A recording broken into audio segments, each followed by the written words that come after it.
అయితే ఈ క్వశ్చన్లో చూడండి, మనకు ఒక పరిభాషలో రైలు అనగా బస్సు, బస్సు అనగా కారు, కారు అనగా ట్రాక్టరు, ట్రాక్టర్ అనగా స్కూటరు, మరియు స్కూటర్ అనగా సైకిలు. మరి అయిన ఈ పరిభాషలో పొలము అంటే మనం ఇంట్లో వ్యవసాయం చేస్తుంటాం కదా, సో వ్యవసాయం సంబంధించి పొలము దున్నుటకు ఉపయోగపడు వాహనం ఏది అని అడగడం జరిగింది. అయితే ప్రీవియస్ క్వశ్చన్స్లో మనం ఎట్లా అడిగిండు అంటే ట్రాక్టర్ బదులు స్కూటర్ అని అట్లా అడిగిండు. కానీ ఇక్కడ ఏమైనా అనగా ఇచ్చిండు. అనగా ఇచ్చినప్పుడు మనకేం కావాలి, పొలం దున్నడానికి ఏం కావాలి, ట్రాక్టరే కావాలి. ఇక్కడ ఏం ఇచ్చిండు చూడండి, ట్రాక్టర్ అనగా స్కూటర్ ఇచ్చింది. స్కూటర్ తోట పొలం దున్నాం కదా, మనకు కావాలి ట్రాక్టరే. అంటే ట్రాక్టర్ ఏడ ఉందో చూసుకోవాలి మనం.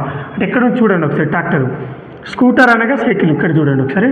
కారు అనగా ట్రాక్టర్ అని ఇవ్వడం జరిగింది. సో మన ఆన్సర్ ఏంటిది, కారు అనగా ట్రాక్టరు. ఇది మన ఆన్సరు, కారు అనగా